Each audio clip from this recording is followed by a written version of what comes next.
What's up, guys? It's Jughead here, just a down-to-earth guy trying to bring you some down-to-earth content. Welcome back to my Let's Watch Hunter x Hunter series, the 1999 version. I uploaded episode 1 of this adaptation a while ago to fulfill the promises I made to you guys who watch my Hunter x Hunter series to gain that untold backstory that the 2011 adaptation fails to deliver.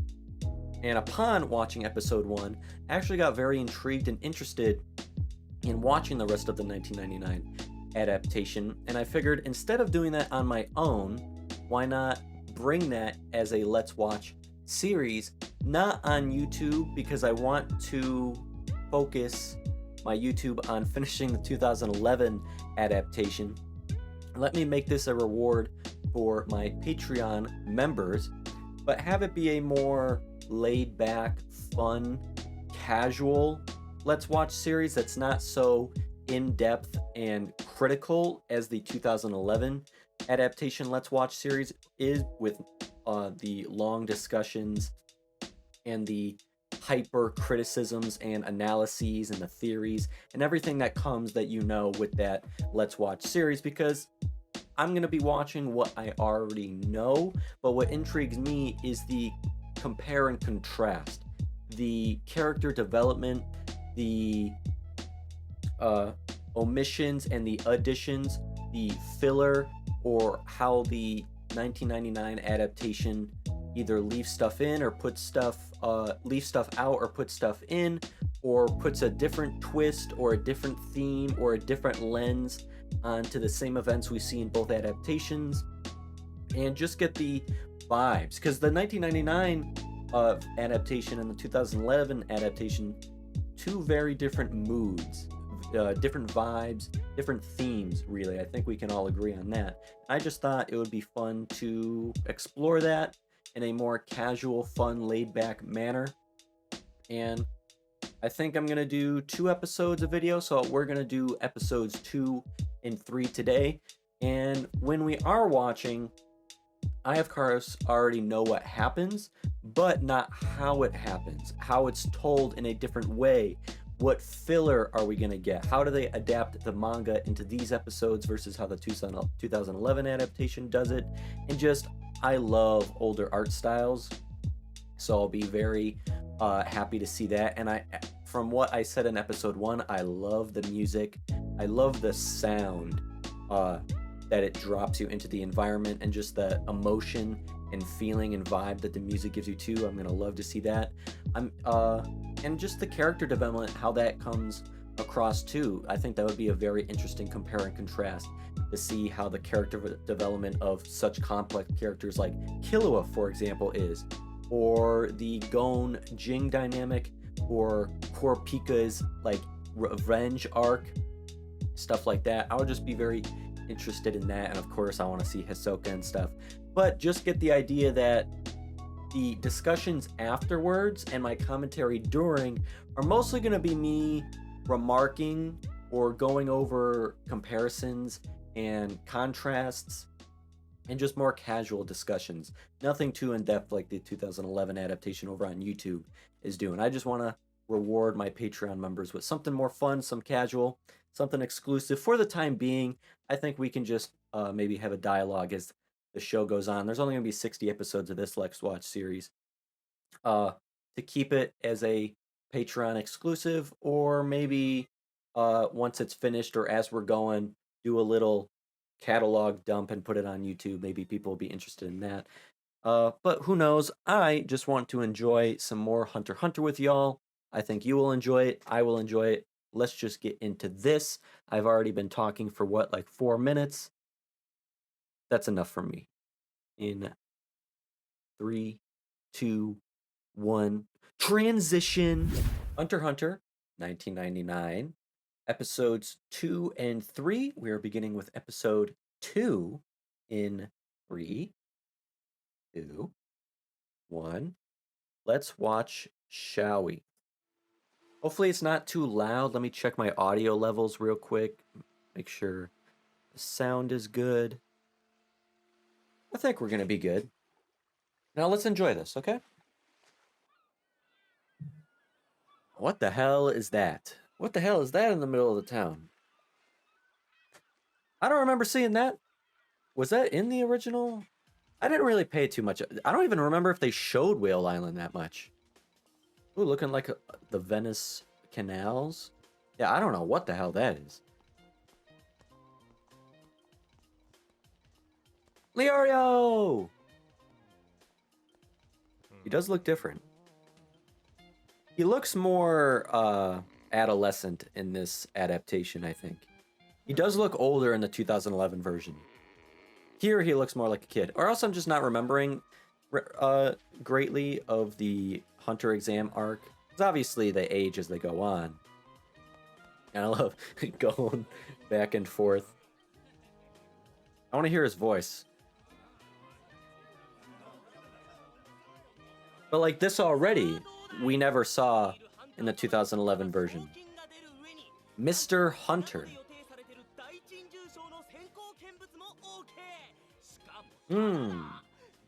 Challengers to what? This reminds me of the scam that Leorio, Killua, and Gon did. Is it gonna be another arm wrestling match? He has a good voice. He sounds very similar. Wait, is it an actual arm wrestling match? That would be so ironic and funny that there's an arm wrestling match here, and then just a few episodes ago that we were watching in the 2011 version, Shizuku and Gon have an arm wrestling match. But like I was saying, this already is filler. Or is this in the manga that the 2011 version omits? Or is this filler too?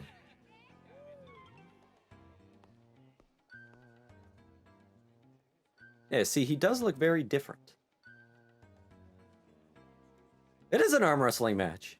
That's so funny.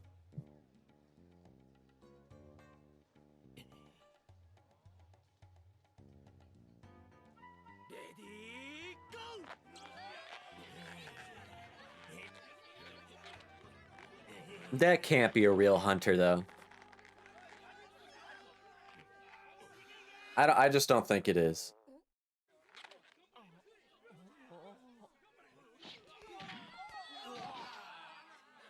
A real hunter would have won much easier without any effort. And a hunter would not just let everybody know he's a hunter. Hunters keep that on the down low. We remember that when they first earned their cards, that you want to keep that to yourself because anybody would be willing to kill you for your card or a contract or for any reason. So you want to keep that to yourself. Your name is Mr. Hunter. Nice of going out for the apple, though. And then he's just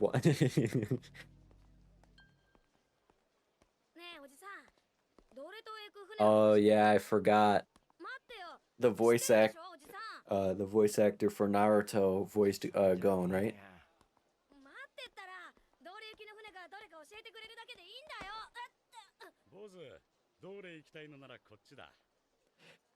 Stranger danger! Straight, get your hands off the child! Pedo! Leorio, a pedophile, is taking Gon. Stranger danger! Help! You sicko!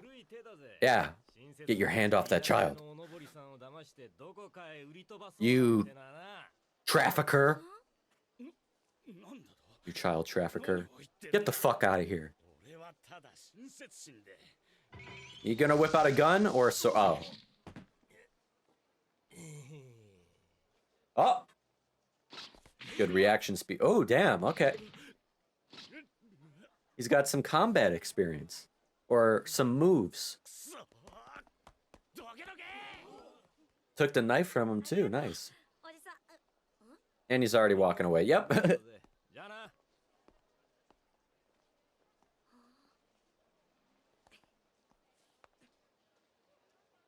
This voice for Gon is okay, but it just doesn't really suit his personality, in my opinion.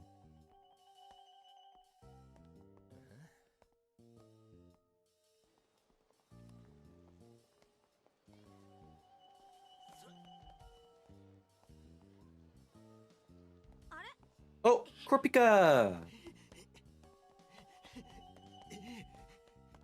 And he really trying to get away from Gon, huh?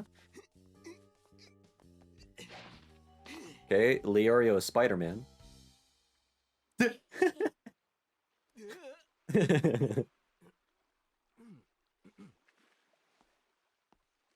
From certain angles, he looks really good and more mature, and then the other shots, he looks very adolescent and young.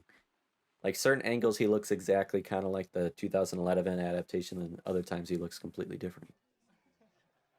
There we are. Typical Kurapika, eyes closed, focused, disciplined.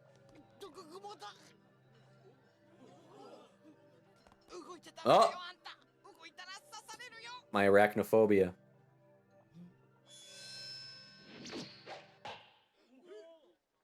Okay. Okay, two things.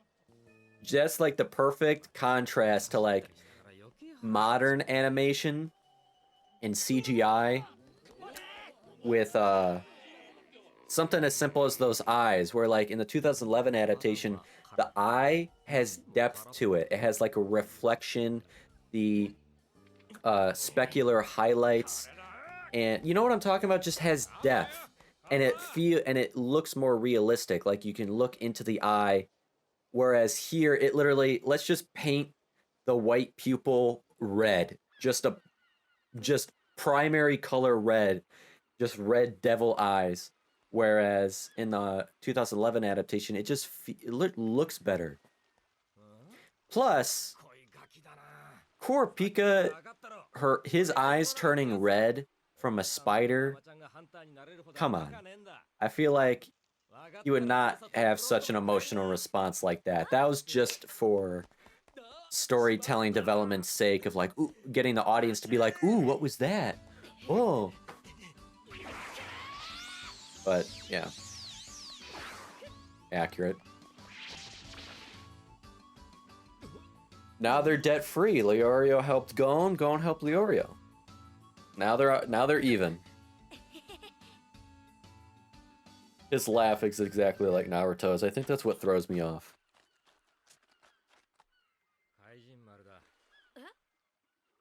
I do really like Leorio's voice, though.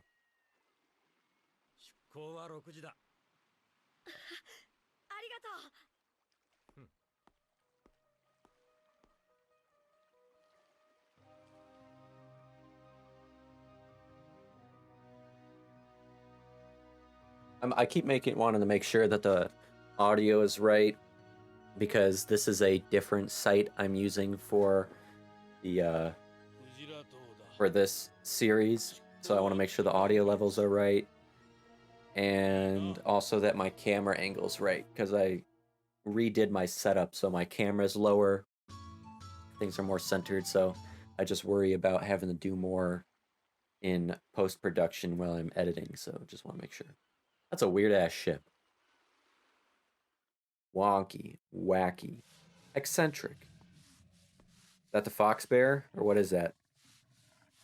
Hey, he's got red eyes.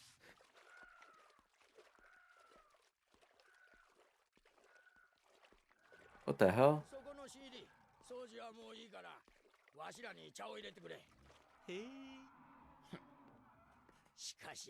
Leorio earning some money. You know, we know he cares about money.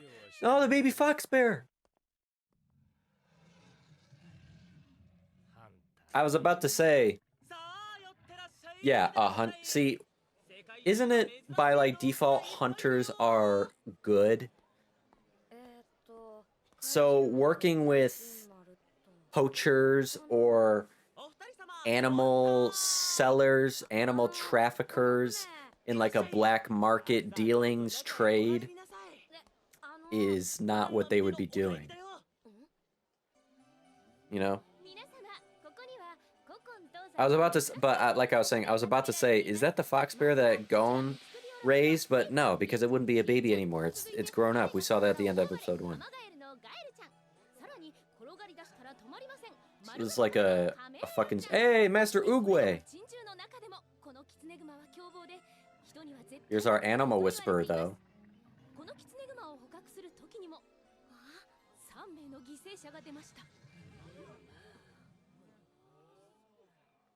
Is that the one that he raised or no?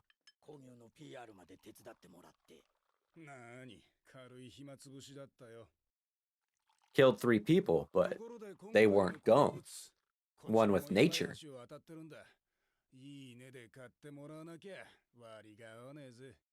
Yeah, this man ain't no fucking hunter. You fraud. That thing's so cute. All those keys up there to the cages.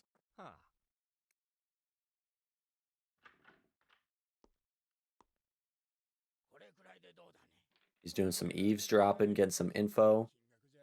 It's like subtly hinting that while Leorio likes to like portray this hardened exterior, like this, I don't care, I just stick to myself. He has this soft inside and wants to do good and stuff.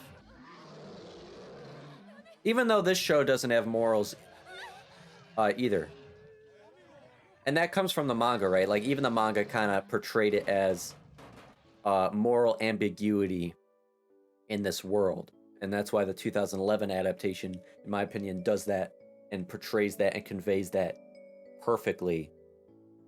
Does the 1999 adaptation do a good job as that as well, where like morals are kind of something that you kind of just brush off, don't really think much about?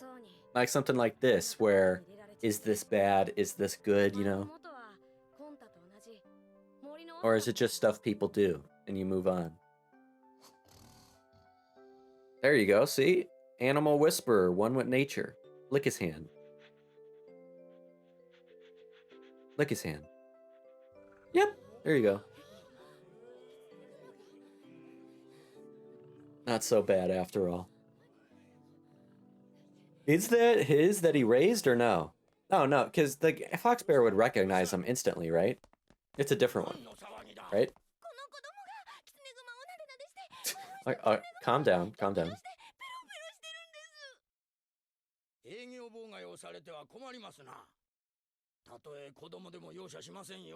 Yeah, shut up, old man. Don't get fooled. Okay. Look at them claws.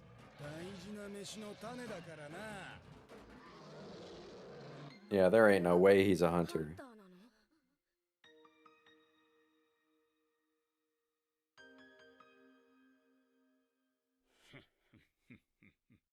You can just tell by someone's face. Like, even in real life, you can tell if someone's like a good guy or a bad person. Or, I don't know. It's not like judging a book by its cover, but sometimes you can tell.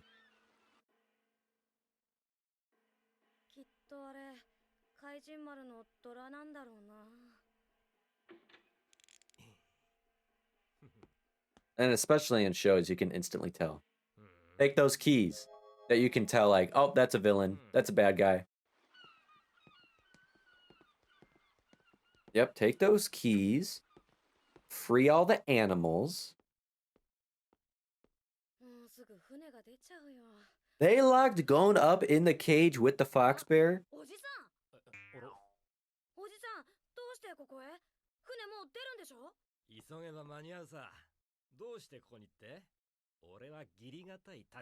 Strong sense of duty.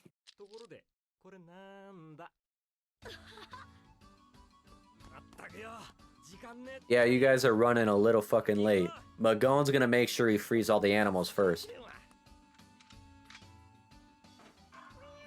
I'm super thirsty. Hold on. I need to grab my water. Ugh. That's what I like about having a long-ass cord for my headphones. I can move around all over the place. I could watch the show from back here.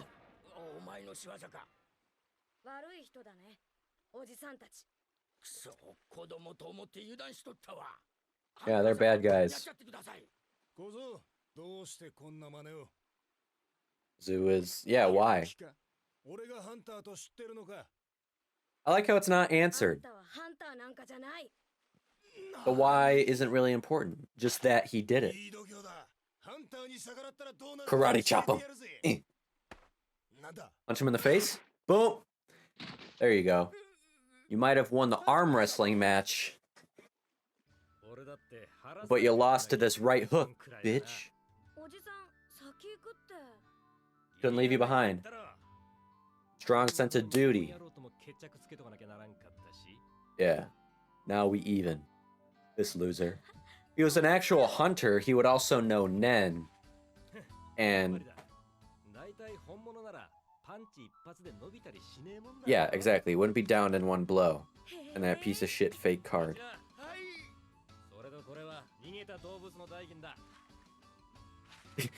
Which, isn't that his own money?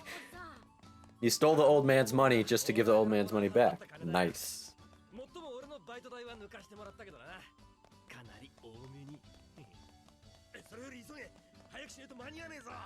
Oh yeah, that's what I want to see. I want to see Leorio when he gets upset or super happy or excited. I want to see those super expressive faces. That's so iconic for me for Leorio in the 2011 adaptation. I want to see if that's in this too, because I love that.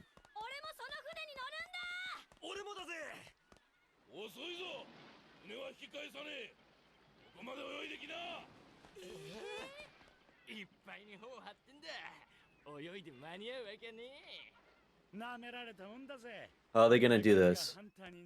Something with the fishing pole, obviously.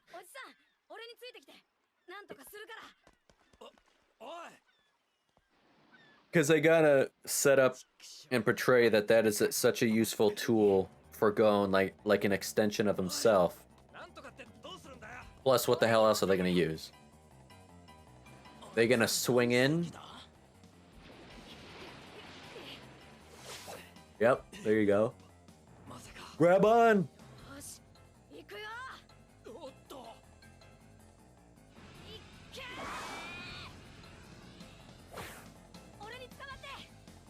Grab on!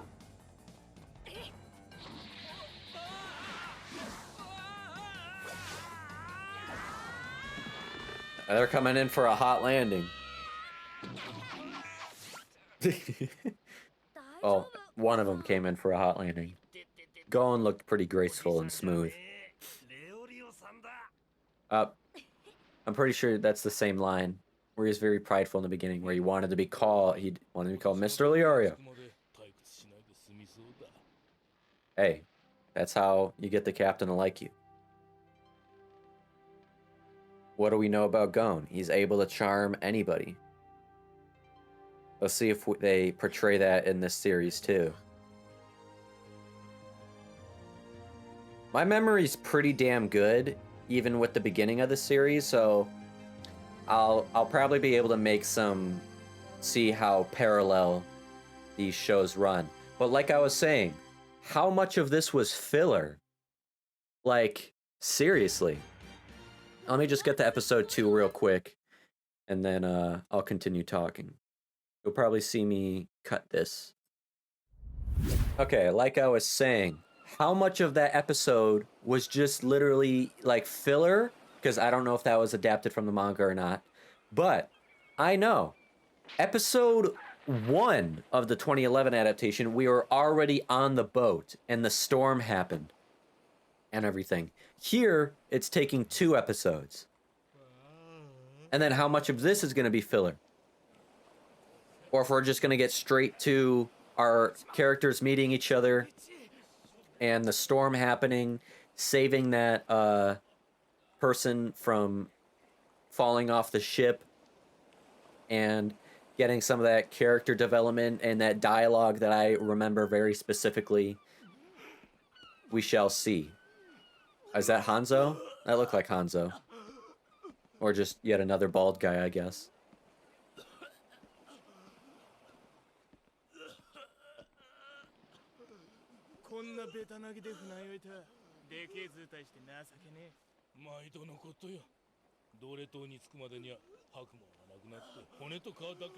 Yeah, that's how you die. Dehydration. Oh, never mind. That's not Hanzo. Just another bald guy.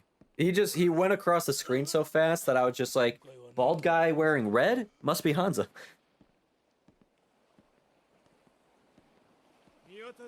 Pathetic excuse.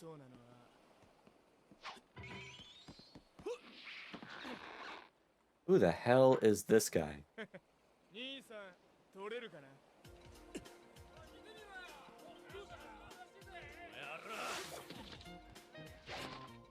The captain ain't gonna like this. Not gonna like violence and nonsense and chaos on his ship. I don't remember if this was in the original. I don't remember if this is in the 2011 or not. I don't think so. I don't recall any of this. Again, because they were trying to fit this whole thing into one episode in the 2011 one. They had no room to waste their time with stuff like this. I don't think this was in it, but I'm not sure. Yeah, and now the captain's gonna be like, what the fuck are you guys doing? Because we know he's a moderator for the exam. And anybody he doesn't like, fucking leaves. Or doesn't pass. I remember that when the storm was coming, and everybody else was gonna fail, and only our 3 protags passed. Yep, get the fuck off our ship, you losers. This is a ship for the hunter exam. You're not going to the hunter exam, you're not on this ship. You don't pass, because we don't like your fucking attitude. Yeah. Obey all my rules. Exactly. If I don't like you, it's because you're not fit to be a hunter. And not those 2 guys with that attitude.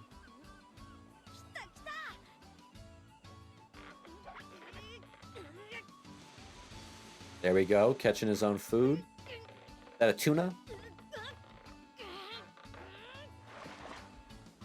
Nope, that's a... looks like a flying fish with the big fins. There you go. The captain will like that.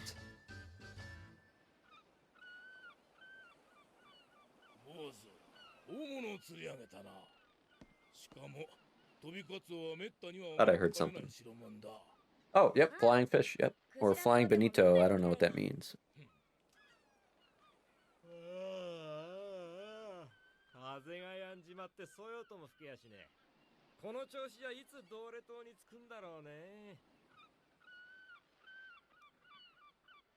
Oh, Gon.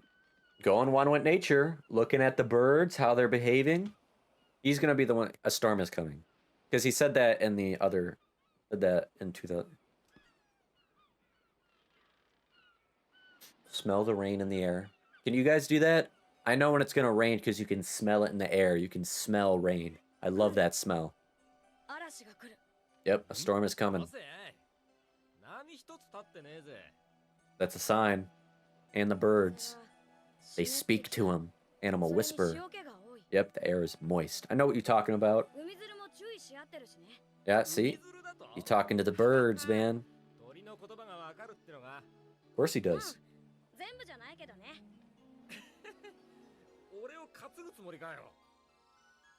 Ugh. He likes that. Captain likes that.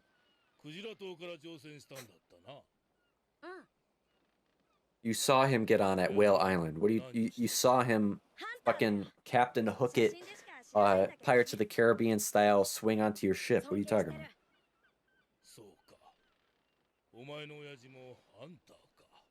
He knows his father. I think that was in the first time I saw. Yeah, he knows his father. Yeah, that's a cool shot. I like that. That's cool.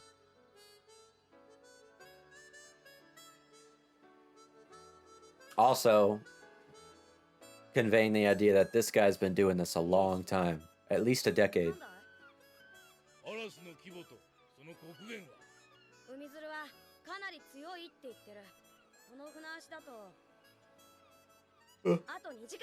Nice. Smart.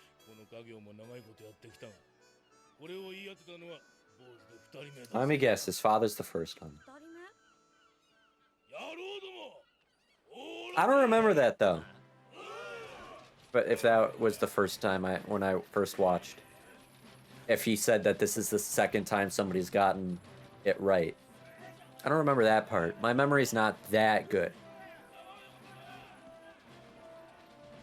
Like if I was thinking, oh, so if there is always a storm every single time, and this is like a test to see that you go sailing when there's going to be a storm, or like there's always a storm here, and that's part of the first test, or just the coincidence that when his father rode a decade ago that there was also a storm. But he said that there's only 2 people have ever gotten it right, so it must mean that every single year there's a storm. So he uses it as a test.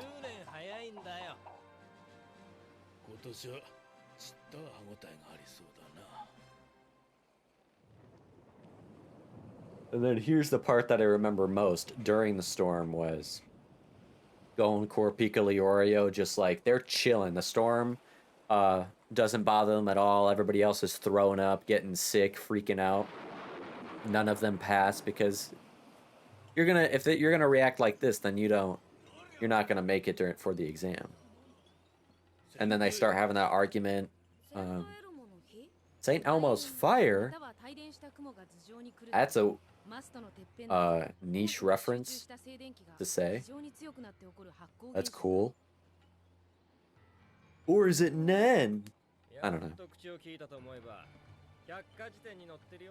I remember the dialogue that they all shared, especially when Corpica and Leorio start arguing. If you see St. Elmo's fire, you won't go home alive. Scare tactic. All a part of the test, I'm sure.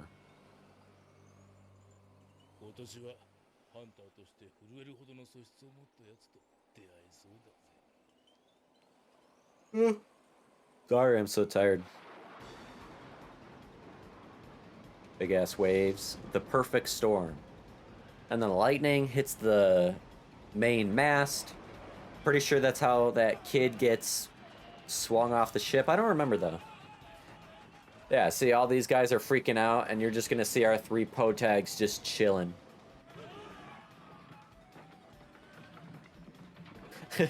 Or you see Gon on a barrel. Nice.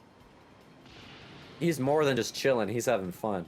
Yeah, there's Corpica taking a nap. Leorio's chilling too. Eating that apple. An apple sounds really good right now, actually. I might eat that after this. Spread some peanut butter on that. Cut it into slices, spread some peanut butter. That's good.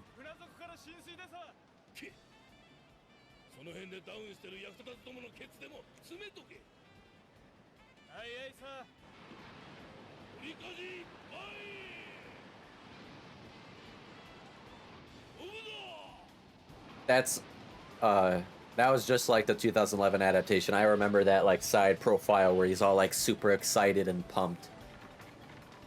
There's a lightning blast on the mast. My memory is pretty good. Now, it was the first episode, so I think that's just where it's like it catalogs in your brain most. Oh, my memory probably won't be as good for some random ass episodes, maybe. I don't know, I'll have to see.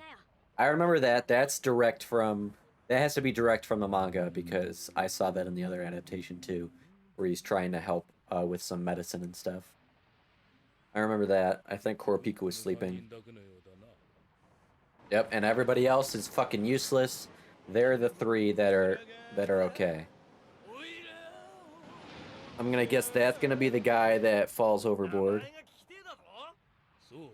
The prideful Leorio, I remember, gets super heated because he doesn't want to share his name or the reason why he wants to become a hunter. Whereas Corpica is straightforward and honest. Because I've already done my personality analyses according to their Nen type. Why do you want to become a hunter? Because they don't know yet. He's part of the hunter committee. Hunter association. There we go. Gon has nothing to hide. Gon's an open book.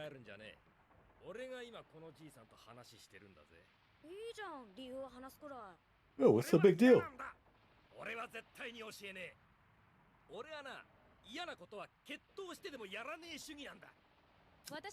Okay, tough guy. You're real cool. Oh, now you're the one asking all the questions. Oh, there's the face. There's the expressive faces that I love. They're still well and alive in this story too. There's the logic and the rationale and the stoicism out of Kurapika.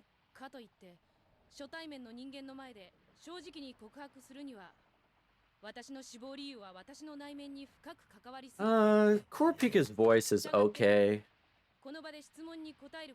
I have to listen to it more. I kind of have to detach myself from the other adaptation and hear this one more.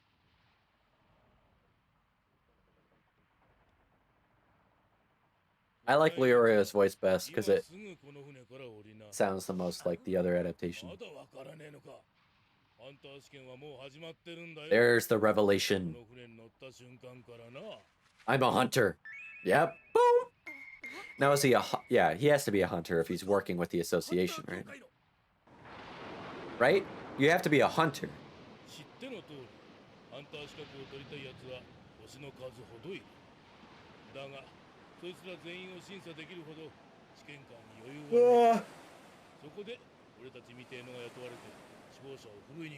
Yeah, so if you're hired to screen the applicants, are you a hunter that's hired to do that? Like, oh, here's your role for the association this year. Or how does that work? I would imagine so. Hunter Association's not just gonna really hire fucking normie-ass random people. Always be prepared, everything's a test. See, but again, like I was saying, like, it's taken 1.5 episodes to get to this point, whereas half an episode in the 2011 adaptation, we were already here. Blacklist Hunter, that's from, yep, direct quote, direct comparison. Yep, ooh, Phantom Troop. I can only imagine back when this 1999, like, ooh, Phantom Troop? Because this show came out so new compared to that manga that it was at a time where you were either reading the manga or you could have been watching the anime and not knowing the manga yet. Unlike now, where like if you're watching the 2011 version, you know that it's a manga. You've maybe read that before already or something. But at the time, you could have probably been doing either or, not both. So seeing like, ooh, Phantom Troop, what is that?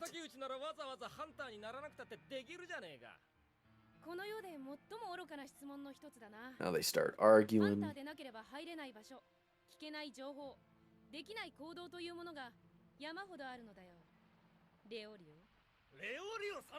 There's that. Call me Mr. Leorio. I forget if he shares it or not. Oh, no, he doesn't. The first time he ever shares it is on the stairs to Kurapika.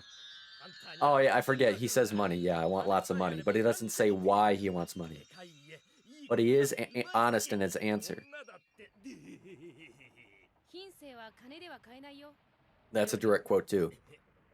You don't worry about if it's good or bad. Like, oh, you only care about money? You don't waste with that. It's the answer and that's it. I remember that. No.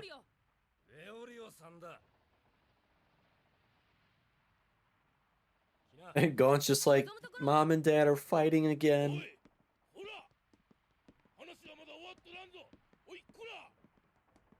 They about to fight. You want to know someone. Know what makes them angry. That's a direct quote, right? I remember that, I think.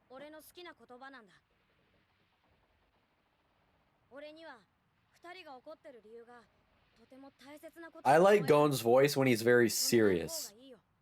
Because his voice is lower and it fits his personality more. The high pitch and when he's like excited, I don't like this voice very much.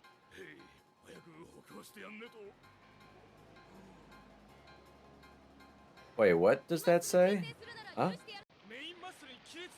Oh. I forgot, yeah. And then he goes out there to fix it, and I think it cracks and falls and shit.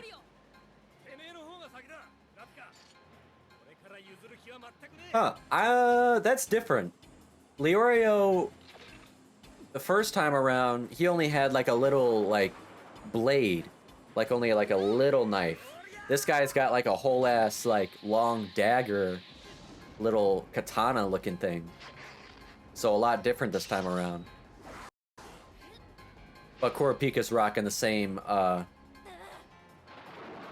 dual wielded forget what those are called.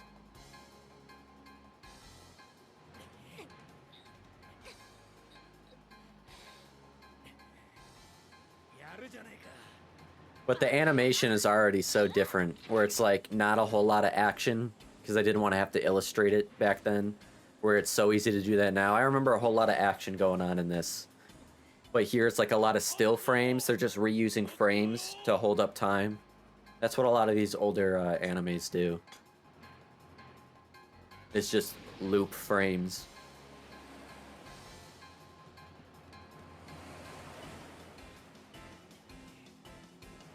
But the color palette I really like. Like dark, and then you get the highlights. Hatso! Are we gonna get the same shot with Leorio and Kurapika, and then Gon comes in the middle? Is that like a direct from manga panel? Oh, yep. And then going in the middle. Yeah, okay, I love that. That has to be direct from the manga then, right? If both adaptations use that. This is almost exact mirror. I like that.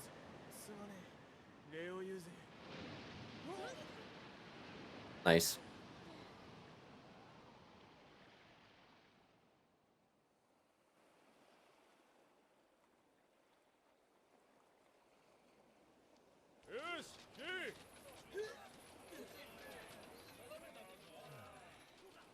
Nothing but a tie. Nice.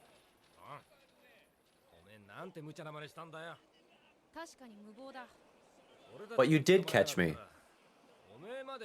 But you did catch me. There you go. I remember the lines.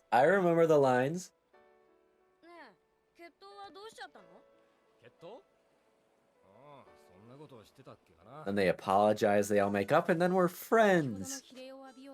Yep. Don't be so square. I love the music, man. The piano and the harmonica. This is a harmonica, right? Yeah. Yeah, this is a harmonica.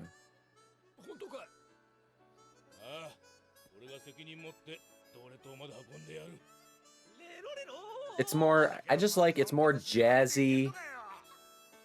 More, I don't know how to describe it. Just fits the vibe a whole lot more. Or the vibe that I prefer. You know what I'm saying? Well then, that was fun.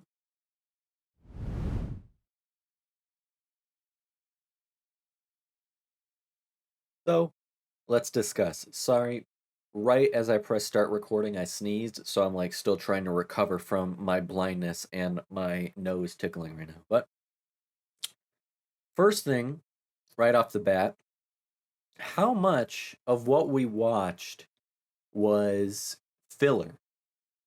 I'm curious, not saying that with no negative attitude or anything. Let me preface with that.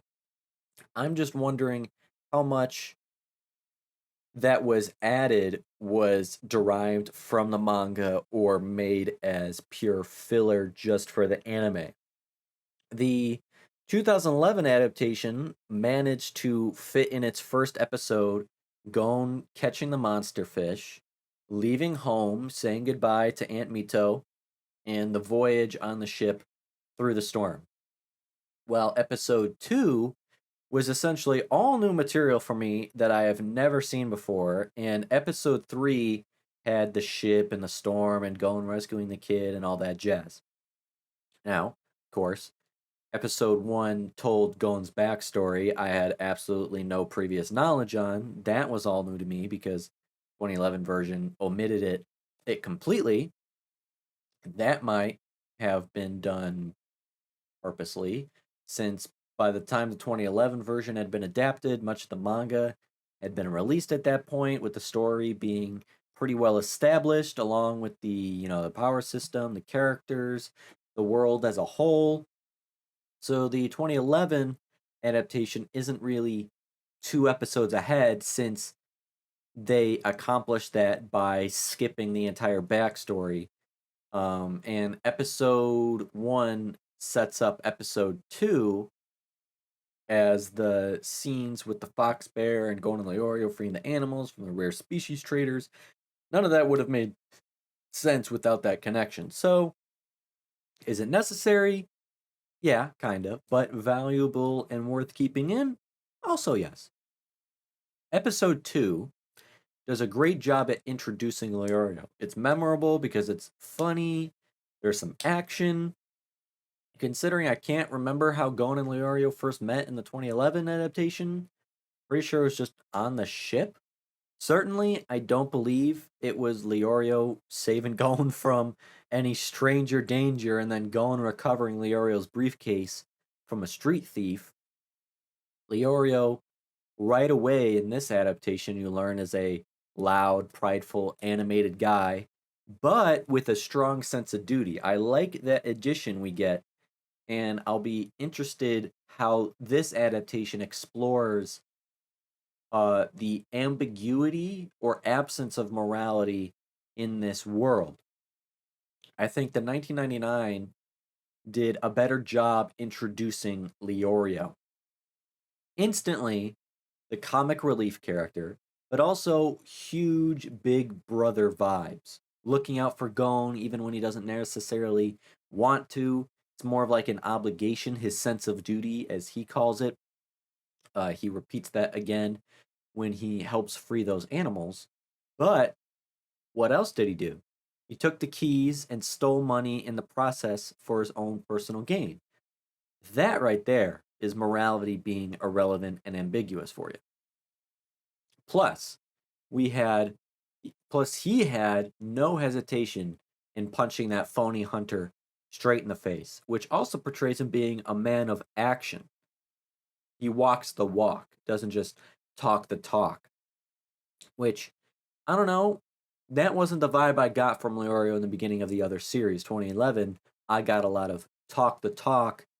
When is he going to walk the walk? But while I did prefer Leorio's intro here, I do prefer Leorio's introduction here.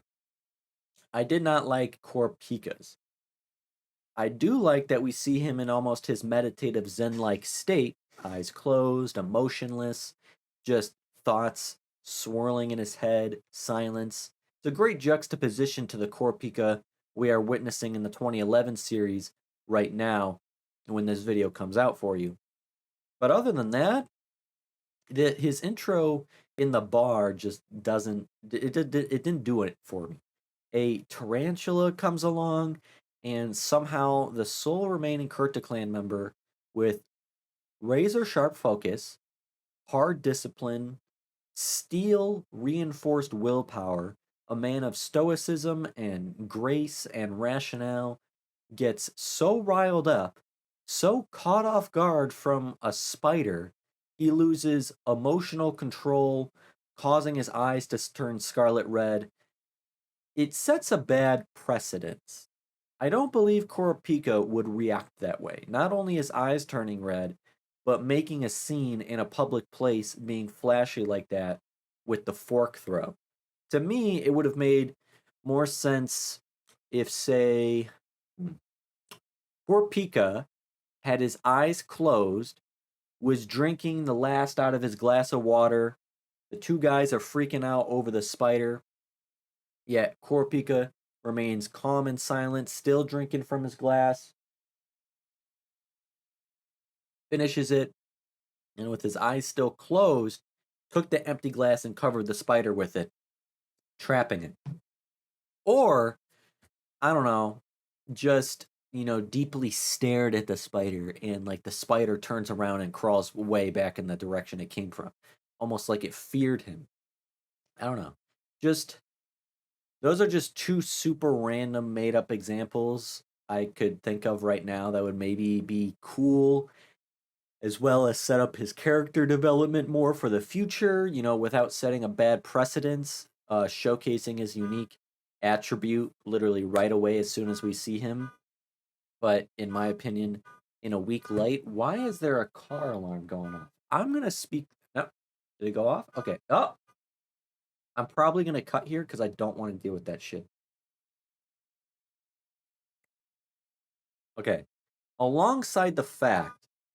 Okay, well, I was forced to close my window because that shit's still going off, so hopefully you don't hear it now. But like I was saying, alongside the fact that I just didn't really like how Korpika's intro was portrayed, and the Scarlet Eyes coming out was not really indicative of how I view Korpika, it was also a testament to just how far animation has come. If you just compare the look of Kurapika's Scarlet Eyes in 1999 to 2011 and beyond, the it just perfectly encapsulates how far animation has come. Literally, 1999, let's take his eye, and wherever you see white, let's just paint it red, and it's flat because animation back then was flat, where now it's CGI and also just more advanced and more, there's a higher fidelity and quality to animation now, where the eye has depth to it. It doesn't feel flat. It's not like there's just red paint over the surface of the eye. There's the Jesus Christ, that freaked me out with my telephone. The surface of the eye is not red. It's like inside the pupil itself. It's like a sea of red deep. I don't know how to describe it. It was just almost comical to me, the difference in animation that was seeing his eye turn a scarlet red. But what else happened in these episodes? Okay, between the car alarm going off and my phone scaring the shit out of me, I have to recollect myself. Oh yeah, I love how we get an arm wrestling match on Whale Island. Like, I already have an arm count. Am I gonna have to make an arm wrestling count? Is this just coincidence? Does Tagashi really like arm wrestling? Like, I assume this is filler, right? To set up the later climax of Mr. Hunter being a bad guy and Leorio losing the arm wrestling match now to later punch him in the face and redeem himself and come out on top. It has to be filler because there is no way Tagashi would recycle something so specific as an arm wrestling match unless that's perfect, that's purposely tongue-in-cheek humor, inside joke. Even though it does almost work as a clever storytelling point.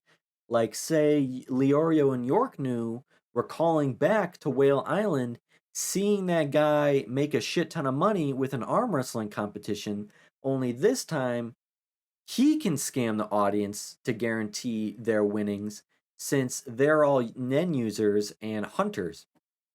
That would be an interesting connection. But if this was filler, then the whole episode has to be filler.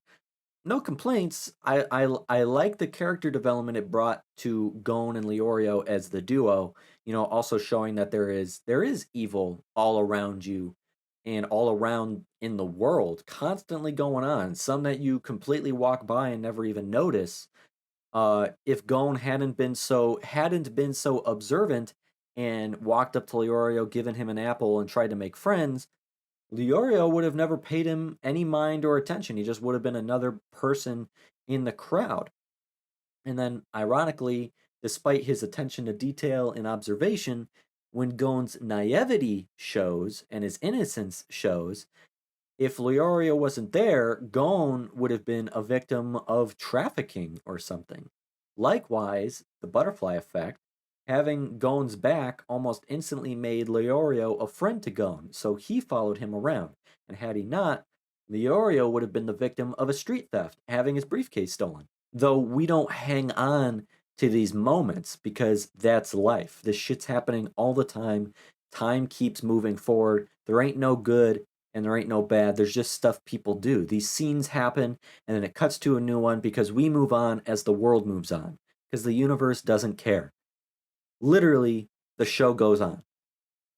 That's what I really like about episode 2. Even if it is filler, it's a good filler.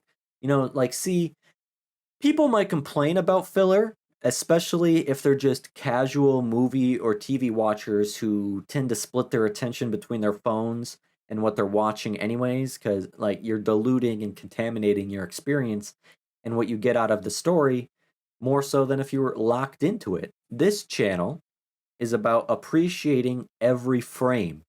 Ears and eyes are open and coming out of a story on the end with a deeper, extensive understanding. And with that, an appreciation too. We're chill, we're laid back, we have fun over here, we're just bonding over what we love. But we take the art of storytelling seriously. So, hey, even if it's filler, I consider it canon. It's good, then it's good. And we'll talk about it. And that's what we're doing.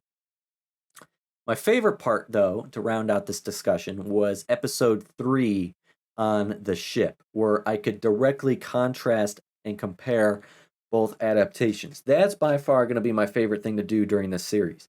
The mood, the atmosphere, the pacing, the direction, the style. How many other words can I think of? You know, how similar or different are the looks and the feels of these scenes and events, both small and large, they're ingrained in my mind, being as though I watch each episode like 2 to 3 times and then devote an hour of discussion to each episode. Like hearing dialogue and remembering it, direct quotes, knowing those moments and those scenes having to be source material if both adaptations are including it, that's cool. It's really fun to think about, like it's almost a game while I watch.